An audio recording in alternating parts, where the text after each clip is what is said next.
اور ان کے اندر ایسی خانہ جنگی رہتی تھی کہ کئی لڑتے لڑتے تھک چکے تھے یہ، کیونکہ ان کی جنگ ختم ہی نہیں ہوتی تھی. اگر ایک بہت پرانا مسئلہ ہوتا ہے تو پشتوں تک لڑائیاں چلتی رہتی تھی.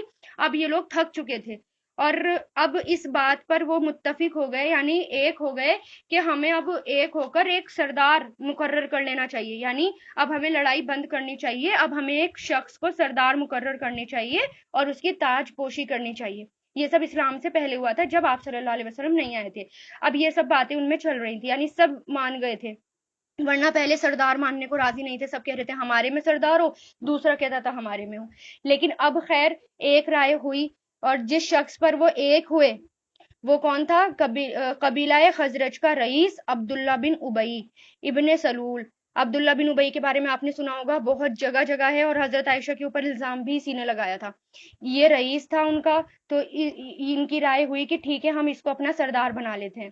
اور یہ کس میں سے تھا؟ قبیلہ خزرج میں سے تھا. اور اس کی بزرگی جو تھی، سب اس کی بزرگی کے بارے میں جانتے تھے. متفق علیہ رائے تھی، یعنی میجورٹی کی رائے تھی. اس سے پہلے کبھی بھی خزرج ایک شخص کی قیادت پر راضی نہیں ہوئے تھے، ہمیشہ جھگڑا رہتا تھا. ابھی تاج پوشی کی باتیں ہو ہی رہی تھی کہ اتنے میں اسلام کا چرچا مدینہ تک پہنچ گیا، اور ان دونوں قبیلوں کے کچھ بااثر لوگ مسلمان ہو گئے، یعنی کچھ بڑے بڑے لوگ اور بااثر لوگ مسلمان ہو گئے.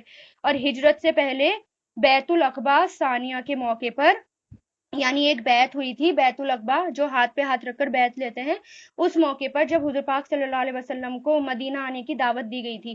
یہ سیرت میں آپ کے گزر چکا ہے کہ کس طرح بیعت ہوئی تھی اور آپ کو مدینہ آنے کی دعوت دی گئی تھی. تو اس وقت عباس بن عبادہ بن ندلہ انصاری اس دعوت کو صرف اس لیے دیری کرنا چاہ رہے تھے کہ عبداللہ بن ابئی بھی بیعت میں شریک ہو جائے، لیکن اور وہ بھی شریک ہو جائے گا، اور اسلام مدینہ جو ہے وہ مرکز بن جائے گا، اسلام کا مرکز بن جائے گا.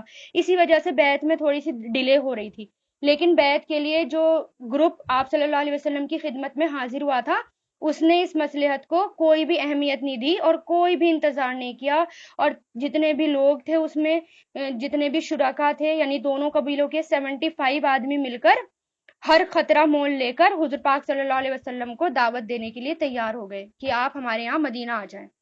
مدینہ آنے سے پہلے کی بات ہے یہ. تو اس کے بعد حضور پاک صلی اللہ علیہ وسلم مدینہ پہنچتے ہیں. جب آپ یہاں تشریف لائے تو ہر گھرانے میں اتنا دین پھیل چکا تھا کہ عبداللہ بن ابئی بھی بے بس ہو گیا، یعنی بہت تیزی سے اسلام پھیلا مدینہ آنے کے بعد، اور وہ بہت بے بس ہو گیا. پھر اس کی کچھ چلی نہیں، اور اس کو اپنی سرداری بچانے کے لیے کوئی راستہ نظر نہیں آیا کہ وہ خود بھی مسلمان ہو جائے. یعنی ایک ہی راستہ اس کو ملا، اور وہ کیا؟ کہ وہ خود بھی مسلمان ہو جائے. اس طرح وہ مسلمان ہوا، اور اس طرح وہ منافق رہا. کیوں؟ اپنی سرداری بچانے کے لیے وہ مسلمان ہوا تھا. اور اس کو اپنی، اور پھر اس کے ساتھی، یعنی کچھ غیر مسلم ساتھی تھے، بڑے بڑے سردار، وہ بھی ان سب کو لے کر وہ مسلمان ہو گیا. پھر اسی طرح حالانکہ دل جو ہے ان کے جل رہے تھے، اسلام مسلمان تو ہو گیا لیکن دل بہت زیادہ جل رہے تھے، انہیں اسلام سے کوئی بھی ہمدردی نہیں تھی. عبداللہ بن ابئی کو تو اس بات کا بہت زیادہ غم تھا کہ حضور پاک صلی اللہ علیہ وسلم نے اس کی بادشاہت چھین لی. سب کی محبت اور توجہ کا مرکز کیونکہ حضور پاک صلی اللہ علیہ وسلم بن گئے تھے. حضور پاک صلی اللہ علیہ وسلم کو وہ اپنی جان سے زیادہ محبت کرتے تھے مدینہ کے لوگ. تو یہ بات اس سے برداشت نہیں ہو رہی تھی کہ پہلے میں بادشاہ بننے جا رہا تھا اور بیچ میں یہ آ گئے. اب وقت گزرتا گیا، کئی سال ہو گئے کہ یہ جو منافق تھا، یہ اپنے ایمان اور اپنی ریاست چھن جانے کے غم کو لے کر کئی قسم کی سازشیں کرتا رہتا تھا. مطلب منافقانہ حرکتیں کرتا رہتا تھا، مسلمانوں کے خلاف سازشیں کرتا رہتا تھا. ہر جمعے کو اس کا کام یہ بھی ہوتا تھا کہ ہر جمعے کو جب حضور پاک صلی اللہ علیہ وسلم خطبہ دیتے تو عبداللہ بن ابئی بیچ میں اٹھ کھڑا ہوتا اور کہتا، حضرات یہ اللہ کے رسول ہیں، آپ کے درمیان موجود ہیں، جن کی ذات اللہ نے آپ کو عزت اور شرف بخشا ہے، آپ سب لوگ ان کی تائید کریں، یعنی ان کو مانیں، اور جو کچھ یہ کہہ رہے ہیں آپ غور سے سنا کریں اور ان کی اطاعت کیا کریں. یعنی خطبے سے پہلے وہ یہ کام کیا کرتا تھا ہر وقت، کیونکہ دل اس کا جلا ہوا تھا نا. اور یہ کام وہ کیوں کرتا تھا؟ سب کی اٹریکشن کھینچنے کے لیے، تاکہ سب کا دھیان حضور پاک صلی اللہ علیہ وسلم کی طرف سے ہٹے اور میری طرف سب کا دھیان آیا. اور حالانکہ اس کی کوئی ضرورت تھی نہیں، کیونکہ آپ صلی اللہ علیہ وسلم اس طرح تربیت کر رہے تھے کہ جب آپ صلی اللہ علیہ وسلم خطبہ دیتے، قرآن پڑھ کر سناتے تو کوئی ادھر ادھر دیکھتا بھی نہیں تھا، آپ کے سامنے کوئی ادھر ادھر دیکھتا بھی نہیں تھا، آپ کو بہت دھیان سے لوگ سنا کرتے تھے. لیکن پھر بھی وہ اس سے باز نہیں آیا. اور پھر یہ کیا کرتا تھا؟ یہ جنگوں میں پیچھے رہ جاتا تھا.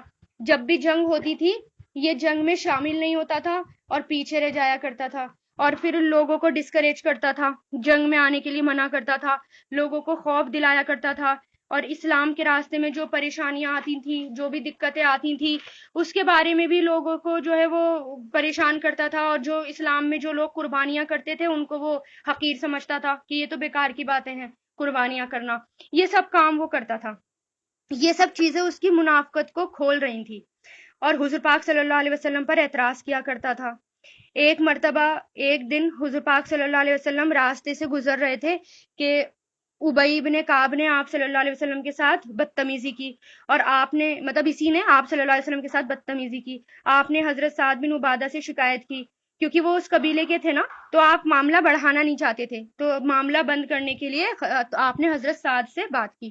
انہوں نے عرض کیا یا رسول اللہ آپ اس شخص کے ساتھ نرمی برتیں، کیونکہ آپ کے آنے سے پہلے ہم اس کے لیے تاج شاہی تیار کر رہے تھے، یعنی ہم اس کی جو ہے تاج پوشی کرنے والے تھے، اور اس بات سے یہ جو ہے آپ کے آنے سے اس کی بادشاہت چھین گئی، اس بات سے یہ چڑتا ہے، جلتا ہے، اس لیے آپ اس کو معاف کر دیں. خیر آپ صلی اللہ علیہ وسلم نے معاف کر دیا.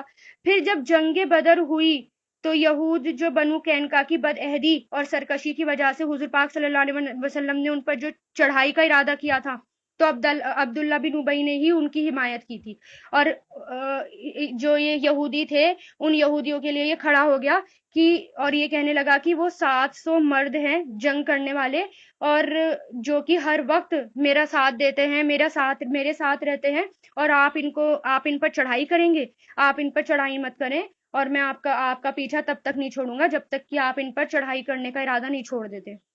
یعنی اس طرح کی وہ حرکتیں کرتا تھا، اور بعد میں آپ صلی اللہ علیہ وسلم کو پریشان بھی کرتا تھا، اور ان کی پلاننگ کو بھی ختم کرنے کی کوشش کرتا تھا. تو اسی طرح جب جنگ احد ہوئی تھی تو اتنا کریوشل وقت تھا مسلمانوں کے لیے، جنگ احد اتنا مشکل وقت تھا، اور اس نے اس میں کیا کرا، اپنے 300 ساتھیوں کو لے کر بیک آؤٹ ہو گیا، یعنی پیچھے چلا گیا اور جنگ میں ہی شریک نہیں ہوا. پہلے تو آ رہا تھا لیکن 300 ساتھیوں کو لے کر نکل گیا جنگ سے، جبکہ یہ بہت نازک وقت تھا مسلمانوں کے لیے. اس کے بعد مدینہ کے مسلمانوں کو یقین ہو گیا کہ یہ شخص بالکل منافق ہے، اور اس کے ساتھی بھی پہچان لیے گئے. اسی وجہ سے جنگ احد کے بعد جب پہلا جمعہ آیا تو یہ شخص حضور پاک صلی اللہ علیہ وسلم کے خطبے سے پہلے اپنی تقریر کے لیے اٹھا، جیسے ہر وقت یہ اٹھا کرتا تھا اسی طرح یہ تقریر کے لیے اٹھا. تو لوگوں نے اس کا دامن کھینچ لیا اور اسے بولنے نہیں دیا، اور کہا کہ تم بیٹھ جاؤ، تم ایسی باتیں کرنے کے لائق نہیں ہو، اور لوگوں نے اس کو کھینچ کر بٹھا دیا. اب یہ پہلا موقع تھا جب لوگوں نے اعلانیہ اس کو بے عزت کیا، یعنی اس وقت یہ پہلا موقع تھا کہ جب اس کی بے عزتی ہوئی. اس پر وہ اتنا ناراض ہوا کہ لوگوں کی گردنوں پر کودتا پھانگتا مسجد سے باہر نکل گیا، اور مسجد کے دروازے پر کچھ انصاریوں نے اس سے کہا کہ تم کہاں جا رہے ہو، رکو، حضور پاک صلی اللہ علیہ وسلم سے معافی مانگو اور استغفار کی دعا کرو. لیکن بگڑ گیا اور جواب دیا کہ میں کوئی استغفار نہیں کرانا چاہتا، اور اس طرح کر کے وہ چلا گیا. نہیں، اس طرح کی وہ حرکتیں کیا کرتا تھا. پھر 4 ہجری میں غزوہ بنو نذیر پیش آیا، یعنی ایک اور غزوہ ہوا، ایک اور جنگ ہوئی جس کا نام کیا تھا، بنو نذیر. اس موقع پر اس شخص نے اور اس کے ساتھیوں نے اور بھی زیادہ کھل کر اسلام کے دشمنوں کی حمایت کی، یعنی اسلام کے دشمنوں کا ساتھ دیا اور اسلام کے خلاف قدم اٹھائے. ایک طرف آپ صلی اللہ علیہ وسلم اور ان کے صحابہ کرام دشمنوں کے خلاف جنگ کی تیاریاں کر رہے تھے، لیکن دوسری طرف یہ منافق کیا کر رہا تھا، اندر ہی اندر یہودیوں کو پیغام بھیج رہا تھا کہ ہم تمہارے ساتھ ہیں، اگر تم سے جنگ کی گئی تو ہم تمہاری مدد کریں گے، اگر تم کو نکالا گیا تو تمہارے ساتھ ہم بھی نکلیں گے. لیکن بالآخر اس کی خفیہ پلاننگ بھی کھل گئی، اور اللہ تعالیٰ نے خود بیان کر دیا، یعنی سورہ حشر کے 2 رکوع میں اس کے بارے میں خود ہی اللہ تعالیٰ نے بتا دیا، اور اللہ تعالیٰ نے اس کا راز کھول دیا. لیکن اس سب راز کھلنے کے باوجود آپ نے اس کو اگنور کیا، یعنی آپ صلی اللہ علیہ وسلم بار بار عبداللہ بن ابی کو اگنور کر رہے تھے. اور وہ کیوں کر رہے تھے؟ کیونکہ مدینہ کی آبادیوں میں 1/3 اس کے ساتھیوں کی آبادی تھی، یعنی جتنے مدینہ میں لوگ تھے 1/3 تو اس کے ساتھی تھے. اگر اسی حالت میں اور ان سے جنگ کی جاتی تو یہ ٹھیک نہیں ہوتا. تو اس لیے آپ صلی اللہ علیہ وسلم، اور دوسرا ریزن یہ بھی تھا کہ انہوں نے کلمہ پڑھ رکھا تھا، حالانکہ تھے منافق لیکن کلمہ پڑھ رکھا تھا انہوں نے، اس لیے بھی آپ صلی اللہ علیہ وسلم ان کے خلاف کوئی بھی کارروائی نہیں کرتے تھے اور ان کو اگنور کرتے رہتے تھے. باہر سے ایک جتھا نظر آتے تھے نا، یہ بڑے بڑے بڑے بڑے جتھے، اور اتنے بڑے زبان دراز تھے کہ آپ صلی اللہ علیہ وسلم سے زبانیں لڑایا کرتے تھے، ہر بات میں شک کیا کرتے تھے، ہر موقع پر پریشان کیا کرتے تھے. اور اسی طرح جب یہ بنو مستلق کے موقع پر جب یہ صورت نازل ہوئی تھی واپسی پر، تو اس نے بہت غلط غلط حرکتیں کی. پہلی حرکت کیا کی، جو کہ نکل چکا ہے، حضرت عائشہ کے اوپر الزام لگایا تھا.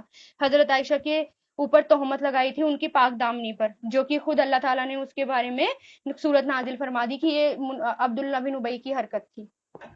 پھر دوسرا فتنہ ایک اور اس نے اٹھایا تھا، جس کے بارے میں اس صورت میں ذکر آیا ہے، اور وہ کیا کہ بنو مستلق قبیلے کو ہرانے کے بعد جب لشکر اسلام اسی بستی میں ٹھہرا ہوا تھا، یعنی ابھی بستی سے لوگ نکلے نہیں تھے، کیونکہ کچھ دن بعد کچھ دن کے لیے ٹھہرتے تھے، جنگ بہت لمبی لمبی چلتی تھی، تو ایک دو روز ٹھہر کر پھر نکلتے تھے.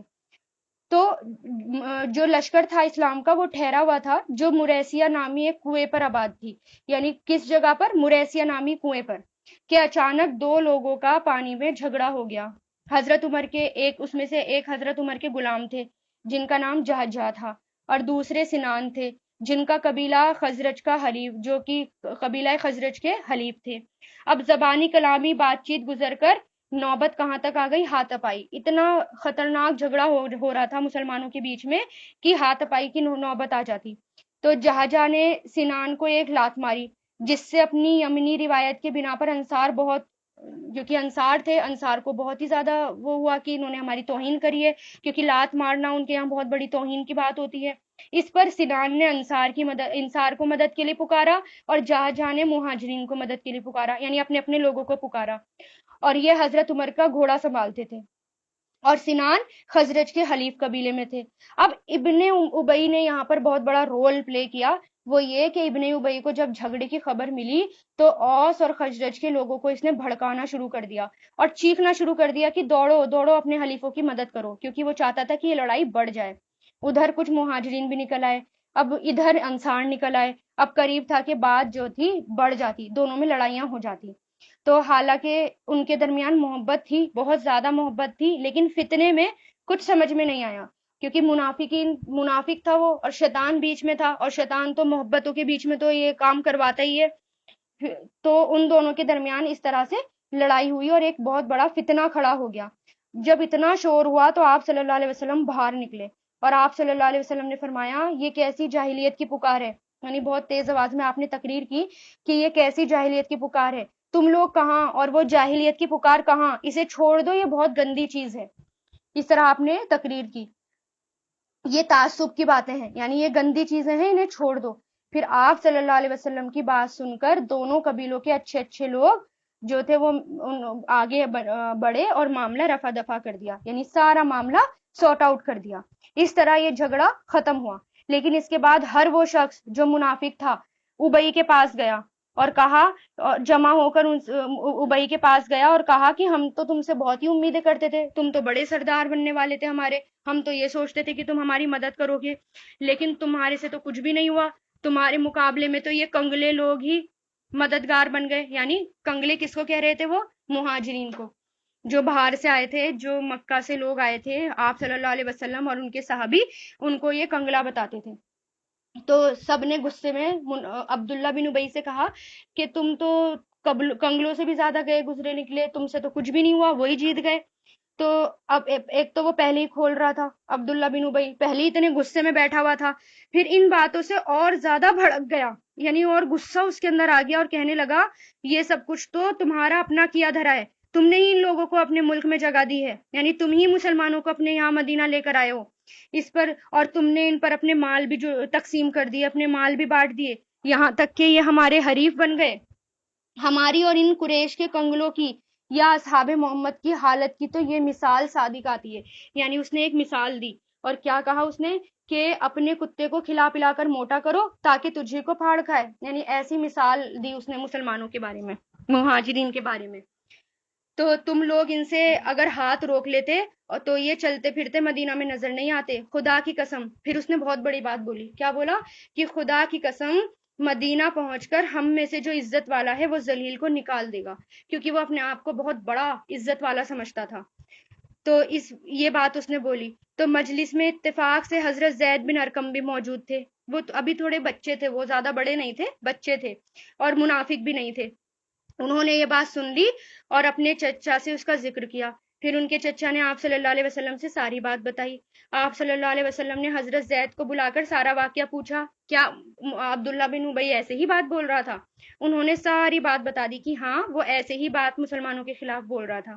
پھر حضور پاک صلی اللہ علیہ وسلم نے فرمایا کہ تم ابی سے ناراض ہو سکتا ہے کہ تم نے کچھ سننے میں غلطی کر دی ہو. انہوں نے کہا کہ خدا کی قسم میں نے ان کو یہی باتیں کہتے ہوئے سنا ہے، میں نے کوئی غلطی نہیں کی. اس پر حضور پاک صلی اللہ علیہ وسلم نے ابی کو بلایا اور پوچھا تو وہ صاف مکر گیا اور قسمیں کھانے لگا.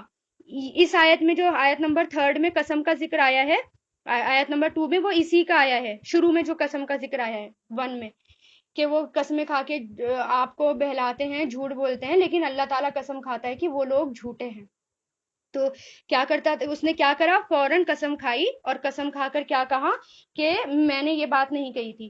پھر جتنے بھی بڑے بڑے لوگ مجلس میں موجود تھے تو انہوں نے کہا کہ آپ صلی اللہ علیہ وسلم سے کہ آپ اس چھوٹے بچے کی بات مان رہے ہیں اور شاید اس کو وہم ہو گیا ہو، اور یہ تو ہمارا شیخ ہے، یہ تو بزرگ ہے، اس کے مقابلے میں آپ اس لڑکے کی بات مان رہے ہیں، آپ معاملے کو رفع دفع کریں. تو آپ صلی اللہ علیہ وسلم نے معاملہ رفع دفع کیا. لیکن آپ صلی اللہ علیہ وسلم جانتے تھے کہ حضرت زید کو بھی جانتے تھے اور عبداللہ بن ابی کو بھی جانتے تھے، اس لیے آپ سمجھ گئے کہ اصل بات کیا ہے. اور اس وقت جب حضرت عمر وہاں موجود تھے، حضرت عمر کو ان سب باتوں کا علم ہوا تو حضرت عمر نے کہا یا رسول اللہ مجھے اجازت دے کہ میں منافقین کی گردن اڑا دوں، یعنی میں جاؤں گا اور اس عبداللہ بن ابی کی گردن اڑا کر آؤں گا ابھی. تو یا تو آپ مجھے اجازت دے دیں، نہیں تو میں خود انصار میں سے معاذ بن جبل یا عبداللہ بن بشر یا سعد بن معاذ یا محمد بن مسلح کو حکم دے دوں کہ وہ اس کا قتل کر دیں. مگر حضور پاک صلی اللہ علیہ وسلم نے کہا ایسا مت کرو ورنہ لوگ یہ کہیں گے کہ محمد اپنے ساتھیوں کو قتل کرواتا ہے. ابی دیکھنے میں نہیں تھا، پھر لوگ کیا کہتے کہ رسول اللہ تو اپنے مسلمانوں کو ہی قتل کروا دیتے ہیں. اس لیے آپ صلی اللہ علیہ وسلم نے کہا کہ نہیں. لیکن آپ صلی اللہ علیہ وسلم نے کیا کرا، فوراً کوچ کرا، کیونکہ وہاں رکے ہوئے تھے نا جنگ کے بعد. تو آپ صلی اللہ علیہ وسلم نے اب رکنے کا حکم نہیں دیا، فوراً کوچ کرا، حالانکہ یہ کوچ کا وقت نہیں تھا. اور 30 گھنٹے مسلمان چلتے رہے، مسلسل لوگ 30 گھنٹے چلتے رہے. ذرا آپ سوچئے کہ ایک تو آپ صلی اللہ علیہ وسلم کو غصہ تھا اس بات کا، اور پھر 30 گھنٹے تک سب لگاتار چلتے رہے. تو پھر جب 30 گھنٹے چلنے کے بعد ایک جگہ تھک ہار گئے، بالکل چور گئے سب، تب جا کر آپ صلی اللہ علیہ وسلم نے ایک جگہ پڑاؤ ڈالا اور آپ رک گئے. اور جیسے ہی آپ رکے لوگ بیٹھے، اور بیٹھتے ہی اتنا تھک گئے تھے وہ کہ ایک دم ان کی سب کی آنکھ لگ گئی راستے میں. تو پھر راستے میں ہی انصار کے ایک سردار تھے.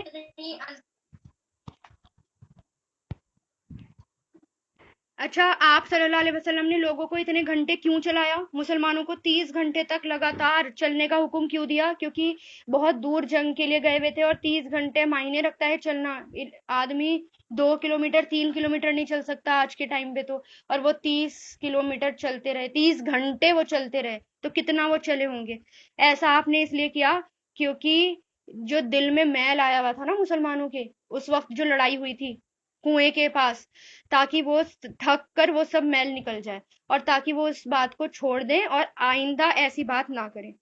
تو یہ بھی ایک سنت ہے کہ اگر کسی سے کوئی غلطی ہو جائے یا ایسا کوئی معاملہ ہو جائے، کوئی لڑائی ہو جائے، دین کے معاملے میں کوئی پیچھے ہونے لگے، تو اس سے اتنا کام کراؤ، اتنا کام کراؤ کہ وہ بات بھول جائے اور باقی وہ کام پر پھر واپس روٹین لائف میں آ جائے. تو اس لیے آپ صلی اللہ علیہ وسلم نے یہ کیا. پھر راستے میں انصار کا ایک سردار تھا حضرت اسید، اس نے آپ سے عرض کیا یا رسول اللہ آج آپ نے ایسے وقت کوچ کیا ہے جو سفر کے لیے صحیح نہیں تھا، آپ نے ایسا کبھی نہیں کیا، یعنی آپ ایسا کبھی نہیں کرتے، تو آپ نے ایسا کیوں کیا؟ تو آپ صلی اللہ علیہ وسلم نے کہا کہ تم نے سنا نہیں تمہارے ساتھی نے کیا کہا؟ انہوں نے پوچھا کون سے ساتھی؟ پھر آپ نے فرمایا ابی. انہوں نے پوچھا کہ اس نے کیا کہا؟ فرمایا اس نے کہا کہ مدینہ پہنچ کر عزت والا ذلیل کو باہر نکالے گا.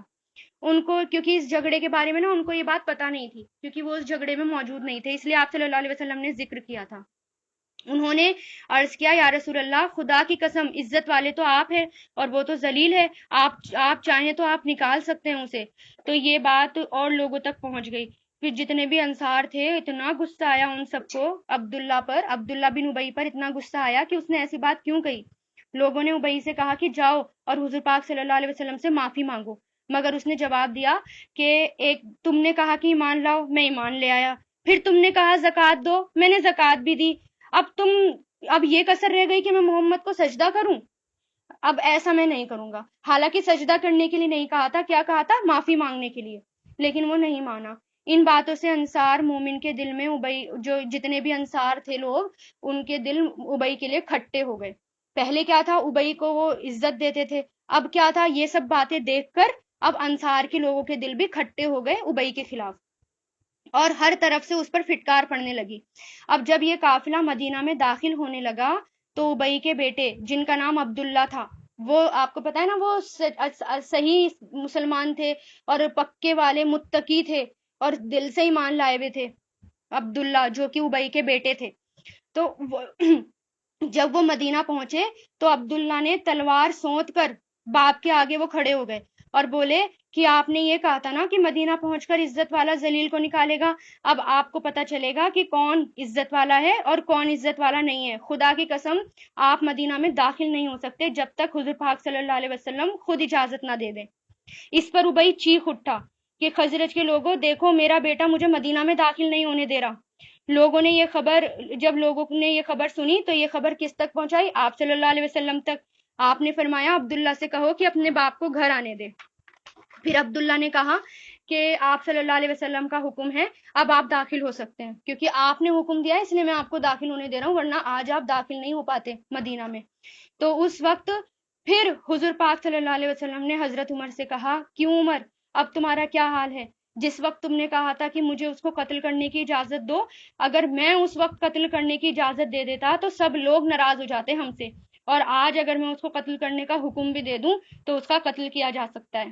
پھر اس پر حضرت عمر نے کہا کہ اللہ کی قسم، اب مجھے معلوم ہو گیا کہ اللہ کے رسول کی بات میری بات پر حکمت سے بھری تھی۔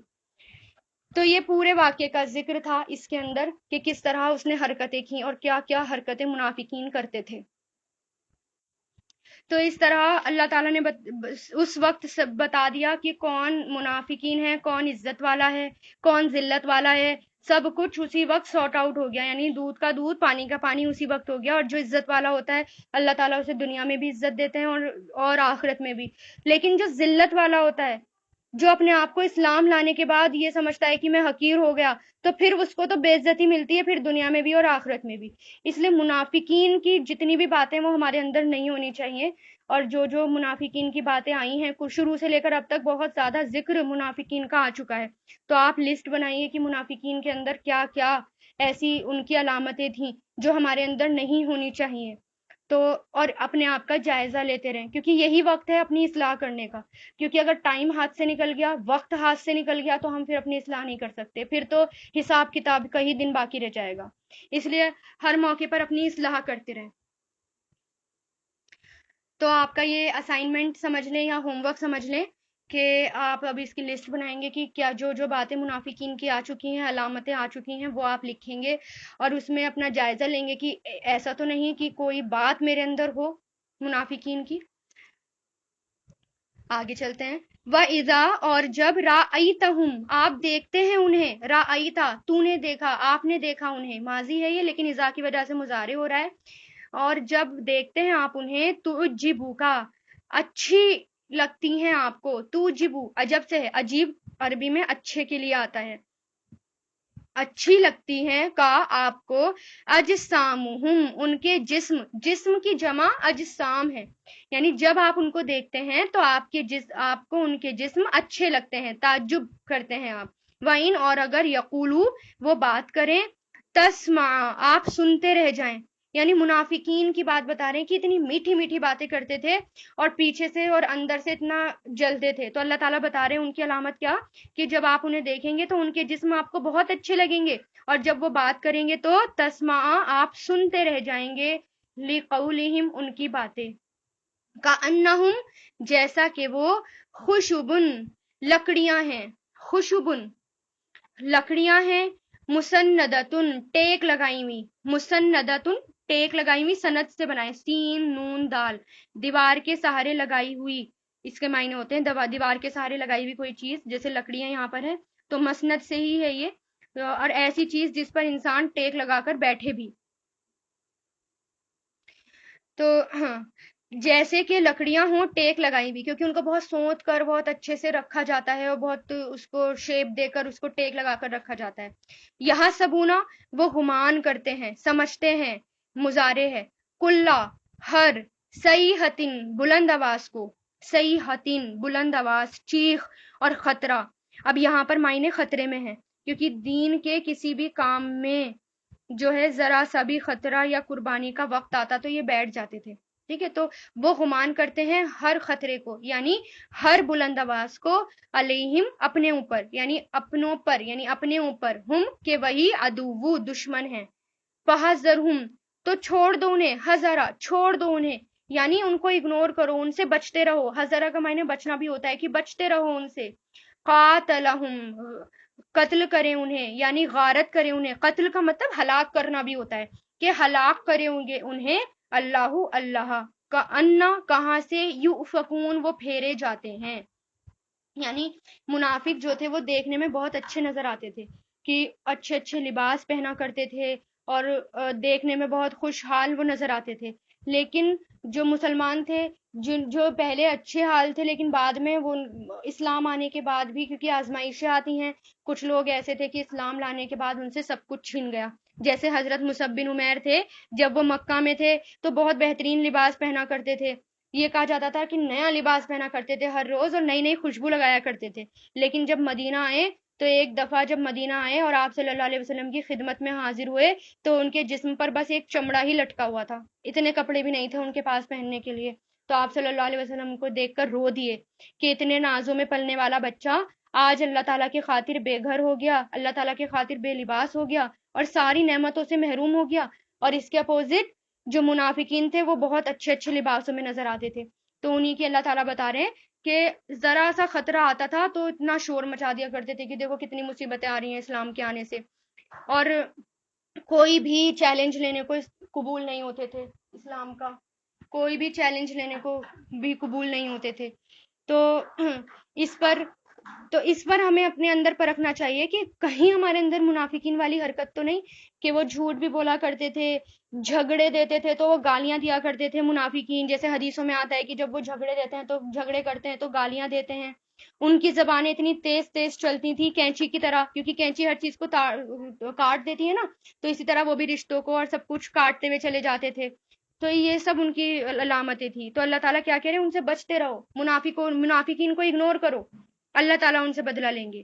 وَإِذَا اور جب قیلا کہا جاتا ہے لہم ان سے، تعالو آؤ، یستغفر بخشش کی دعا کرو، یستغفر کہ بخشش کی طلب کرو یا بخشش کی دعا کریں گے. یہ مضارع ہے نا، کہ جب کہا جاتا ہے ان سے کہ آؤ کہ بخشش کی دعا کریں، لکم تمہارے لیے، رسول اللہ اللہ کے رسول، لوو تو وہ موڑتے ہیں، لوو زبان کو موڑنا، کہ وہ موڑتے ہیں، رؤوسہم اپنے سروں کو، رأس کی جمع رؤوس اپنے سروں کو، ورأیتہم اور آپ دیکھتے ہیں انہیں، یسدونا کہ وہ روکتے ہیں، وہم اور وہ مستکبرونا تکبر کرنے والے ہیں. فائل ہے یہ، فائل جمع، یستکبرونا تکبر کرنے والے ہیں.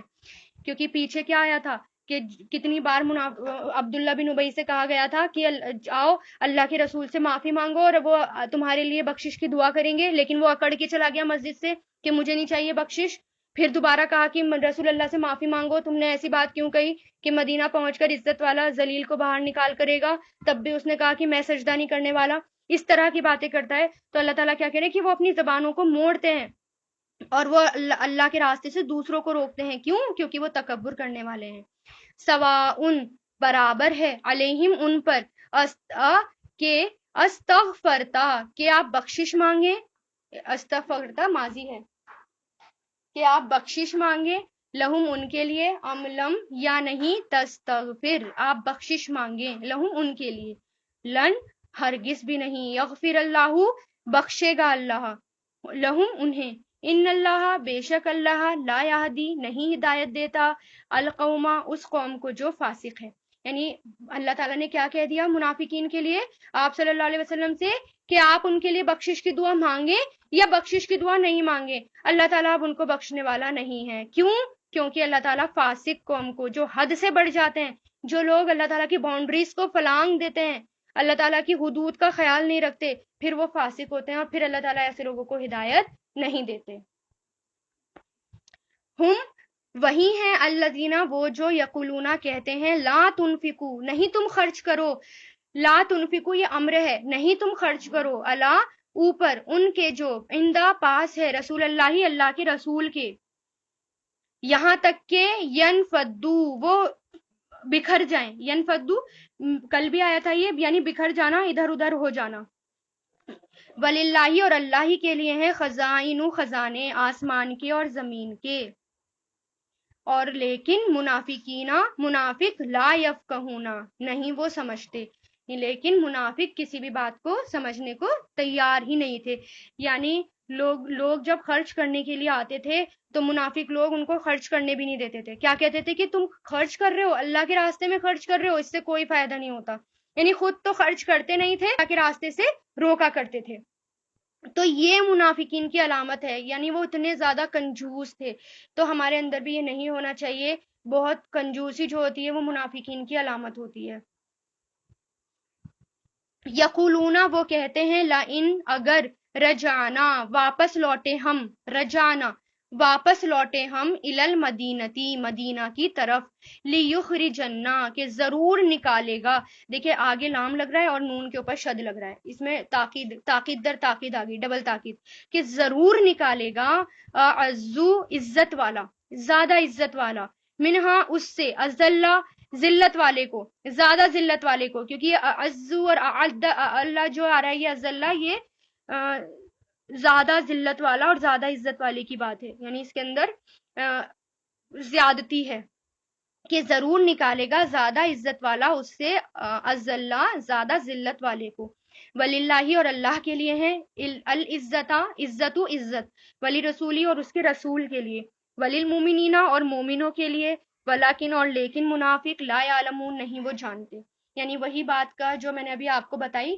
کہ جو بات عبداللہ بن ابی نے کہی کہ جب ہم مدینہ واپس پہنچیں گے تو زیادہ عزت والا جو ہے وہ ذلت والے کو باہر نکال کرے گا، تو ہوا کیا، کیونکہ عزت کس کی ہے ساری کی ساری، اللہ اور اس کے رسول کی، تو اس لیے جب مدینہ پہنچے تو مدینہ پہنچنے کے سے پہلے ہی مدینہ کے گیٹ پر ان کے بیٹے نے، یعنی اس کے بیٹے نے، عبداللہ نے، حضرت عبداللہ نے ہی اپنے باپ کو اندر آنے نہیں دیا، اور کیا کہا کہ آج پتہ چل جائے گا کون عزت والا ہے اور کون ذلت والا ہے۔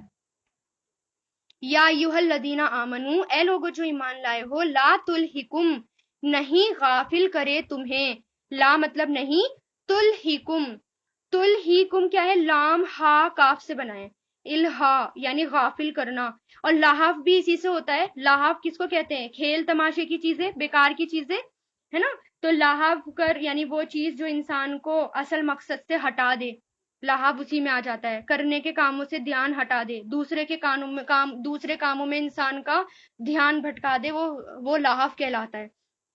تو اسی سے یہ ہے کہ اللہ تعالیٰ حکم دے رہے ہیں کہ اے لوگو جو ایمان لائے ہو، لا تلہکم نہیں غافل کریں تمہیں، اموالکم تمہارے مال، ولا اولادکم اور تمہاری اولادیں، ان ذکر اللہ اللہ کے ذکر سے، ومن اور جو کوئی یفعل کرے گا ذالکا ایسا، تو یہی لوگ ہیں جو خاسرون خسارہ اٹھانے والے ہیں۔ حکم دے رہے ہیں اللہ تعالیٰ، انڈر لائن کر لیں اس کو، کیونکہ آج ہم سب سے زیادہ یہی کام کرتے ہیں، آج ہمارے مال اور ہماری اولادیں اللہ تعالیٰ کے ذکر سے ہمیں ہٹا دیتی ہیں، ہر وقت ہمارا دھیان کیا لگا رہتا ہے، اپنے گھر والوں میں، اپنی اولادوں میں، اپنے گھر میں، اپنے گھر کو سجانے میں، ہر وقت یہ لگا رہتا ہے، لیکن اللہ تعالیٰ حکم کیا دے رہے ہیں کہ نہیں، اللہ تعالیٰ کا ذکر بڑھ کر ہے، اللہ تعالیٰ سب سے بڑھ کر ہے، ایسا نہ ہو کہ تمہیں اللہ تعالیٰ تمہیں یہ سب چیزیں، تمہارے گھر، تمہاری اولادیں اللہ سے غافل کر دیں۔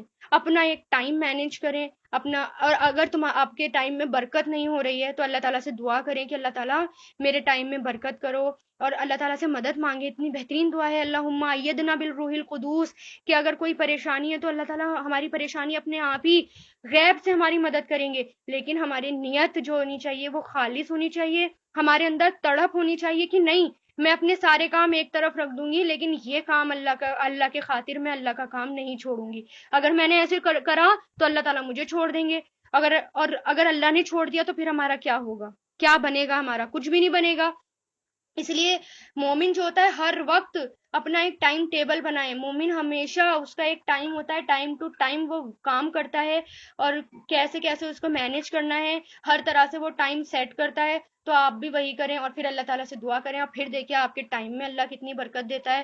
اور ایسی ایسی باتیں ہو جاتی ہیں کہ غیب سے اللہ تعالیٰ مدد کرتے ہیں اور ہمیں پتہ بھی نہیں چلتا. تو اس لیے اللہ تعالیٰ حکم دے رہے ہیں نا, تو اس آیت کو نوٹ کریں, اور یہ کہ نہیں, میں اپنے کسی بھی کام میں پڑھ کر اللہ تعالیٰ سے غافل نہیں ہو سکتی, اللہ کے ذکر سے غافل نہیں ہو سکتی. اور اللہ تعالیٰ کا ذکر یہ نہیں ہے کہ صرف آپ نمازیں ہی پڑھتے رہیں اور تسبیح ہی کرتے رہیں. اس کے اندر نماز, تسبیح اور سارے ارکان جو ہیں ہمارے 5 پلرز آف اسلام, یہ, اور پھر قرآن کو سیکھنا اور سکھانا, اور اچھی تربیت کرنا, لوگوں کو اچھی باتیں بتانا, دعوت کے کام کرنا, یہ سب ہمارا کس میں آ جاتا ہے, ذکر میں آ جاتا ہے. یہ سب اللہ تعالیٰ کا ذکر ہوتا ہے. یہ نہیں کہ صرف آپ تسبیح لے رہے ہیں تو وہی اللہ کا ذکر ہے. آپ قرآن پڑھ رہے ہیں تو آپ کے اوپر بہت بڑی ذمہ داری ہے کہ اس کو آگے بھی پہنچانا ہے. یہ ذمہ داری میں نے نہیں ڈالی آپ کے اوپر, یہ تو اللہ تعالیٰ ڈال رہے ہیں آپ کے اوپر, کیونکہ اللہ نے آپ کو چنا ہے اور اللہ چاہتے ہیں کہ آپ اس کو آگے تک پہنچائیں بھی. تو اس لیے ہر وقت اللہ کے ذکر میں لگے رہیں, اور اس میں پریشانی بھی آئے گی, مشکلیں بھی آئیں گی, تو مدد کس سے مانگیں, اللہ تعالیٰ سے مانگیں. وَأَنفِقُوا, اور خرچ کرو, مما, اس میں سے جو, رزقناکم, ہم نے رزق دیا تم کو, من قبل, اس سے پہلے, ان کے, یاتیا, آ جائے, احدکم, تم میں سے کسی کو موت, فیقولا, پھر وہ کہے, ربی, یعنی تو وہ کہے, ربی, اے میرے رب, لولا, کیوں نہیں, اخرتنی, تو نے مہلت دی مجھے, پہلے بھی آ چکا ہے یہ اخرتنی, کیوں نہیں تو نے مجھے مہلت دی, الی اجل, ایک وقت تک, قریبن, قریب کے, فاصدقا, تو میں صدقہ کرتا, فا مطلب تو, اصدقا, میں صدقہ کرتا, واکن, اور میں ہو جاتا, من الصالحین, نیک لوگوں میں سے. یعنی اللہ تعالیٰ کیا کہہ رہے ہیں, اس سے پہلے وہ وقت آئے کہ موت آ جائے اور تم کہو کہ اللہ تعالیٰ مجھے تو نے مہلت کیوں نہیں دی, میں صدقہ کرتا, وہ وقت آنے سے پہلے پہلے باز آ جاؤ. وہ وقت آنے سے پہلے پہلے اللہ کے راستے میں خرچ کرو. اگر اللہ کے راستے میں کچھ جا رہا ہے تو اس کی پرواہ مت کرو. یہ سوچو کہ میں تو اللہ تعالیٰ کے یہاں انویسٹمنٹ کرا رہی ہوں, میں تو جمع کر کے رکھ رہی ہوں, اللہ تعالیٰ تو مجھے ود انٹرسٹ واپس کریں گے, کیونکہ اللہ تعالیٰ کے یہاں تو 1 کے بدلے 10 گنا ثواب ملتا ہے, 10 گنا اجر ملتا ہے. مر گئے تو سب یہیں رکھا رہ جائے گا. یہاں تک کہ لوگ ہماری میت پر آئیں گے, اگر کسی نے ہماری ناک میں نوز رنگ بھی دیکھ لی نا چھوٹی سی, وہ تک بھی نکال کر لے جائیں گے کہ اس کی کیا ضرورت قبر کے اندر, یہ تک تو ساتھ نہیں جائے گی, چھوٹی سے چھوٹی سی چیز. تو اس لیے جو زندہ ہیں اور جو ابھی ہیں, زیادہ سے زیادہ اللہ کے راستے میں خرچ کریں. اور زیادہ سے زیادہ صرف رزق ہی خرچ کرنے کی بات نہیں ہو رہی, خرچ کرنے میں محنت, آپ کی اسکل, اور آپ کے پیسے, جو بھی آپ کر سکتے ہیں. اگر آپ کے پاس خرچ کرنے کو نہیں ہے, یعنی فائنینشلی آپ نہیں کر سکتے, تو آپ محنت کر کے کریں, ہاتھوں سے کوئی کر دیں, یا پھر جو بھی آپ سے بن پڑے وہ کریں, لیکن اللہ کے راستے میں ضرور کریں, اس سے پہلے موت آ جائے. کیونکہ حضرت ابو ہریرہ سے روایت ہے کہ ایک شخص نے آپ صلی اللہ علیہ وسلم سے پوچھا, کون سا صدقہ سب سے زیادہ اجر اور ثواب والا ہے؟ تو آپ صلی اللہ علیہ وسلم نے فرمایا, ایسے وقت میں اللہ کی راہ میں خرچ کرنا جبکہ انسان تندرست ہو, یعنی تندرست ہو, کہ صحیح سلامت ہو, تندرست ہو, ایسے وقت میں خرچ کرنا, آئندہ ضروریات اس کے پیش نظر ہوں. یعنی کہ اس نے مال جمع کر رکھا ہے, کیا سوچ کر کہ میں اس سے یہ کروں گا, میں اس کے یہ کروں گا, یعنی ضرورت والا مال رکھا ہوا ہے, اس میں سے بھی اگر وہ نکالتا ہے وہ, اور یہ خوف بھی ہو کہ مال خرچ کر دیا تو بعد میں خود محتاج نہ ہو جاؤں. اور اللہ کی راہ میں خرچ کرنے کو اس وقت تک نہ ٹالو جب تک کہ روح تمہارے حلق میں آ جائے, اور مرنے لگو تو کہو کہ اتنا فلاں کو دے دو, اتنا فلاں کو دے دو, اب وہ مال دوسروں کا ہو ہی چکا. یعنی یہ ہے کہ اس لیے جب آپ صحت مند ہوں, چاہے آپ کے پاس تھوڑا ہو, تو تھوڑے سے میں بھی خرچ کر دو, جتنا آپ سے بن پڑے اتنا کرو. ولن, اور ہرگز بھی نہیں, یؤخرا, مہلت دے گا اللہ, نفسن, کسی نفس کو, اذا, جب, آ جائے گی, اجلھا, اس کی موت, واللہ, اور اللہ, خبیر, خوب خبر رکھنے والا ہے اس کی جو تعملون, تم کرتے ہو. یعنی اللہ تعالیٰ کسی کو بھی مہلت نہیں دے گا. دیکھیں کتنی سخت لائن ہے کہ جب آپ, یہ آیت کتنی سخت ہے کہ جب آپ مر جائیں گے, جب ہم مر جائیں گے, اور اگر ہم مہلت مانگیں گے اللہ تعالیٰ سے, تو اللہ تعالیٰ کسی کو بھی مہلت نہیں دیں گے. صرف کیا ہوگا, صرف حساب کتاب ہوگا, اس کے علاوہ کچھ نہیں ہوگا. تو آپ صلی اللہ علیہ وسلم نے کیا فرمایا, 5 چیزوں کو 5 سے پہلے غنیمت سمجھو. جوانی کو بڑھاپے سے پہلے، تندرستی کو بیماری سے پہلے، امیری کو محتاجی سے پہلے، فرصت کو مصروفیت سے پہلے، زندگی کو موت سے پہلے. یعنی یہ کام آپ کو پہلے پہلے کرنے ہیں. ابھی فرصت ہے، ابھی کام کر ڈالیں. بعد میں نہیں پتا کہ اللہ نہ کرے کس بیماری میں گر جائیں، کہ ایسی پرابلم میں گر جائیں کہ کرنا چاہیں تو نہ بھی کریں. کیونکہ مرتے وقت فرشتے پوچھتے ہیں کہ اس نے اپنی زندگی میں اپنے مال میں کیا آگے بھیجا، اور لوگ کہتے ہیں کہ اس نے کیا چھوڑا. یہی ہوتا ہے نا، فرشتے کیا کہتے ہیں جب آتے ہیں ہمارے پاس کہ اپنی زندگی کے لیے تو نے کیا آگے بھیجا. اور پیچھے جو ہماری میت پر رو رہے ہوتے ہیں وہ کیا، کچھ لوگ اس میں سے کیا کہتے ہیں کہ یہ کیا چھوڑ کر گیا ہے.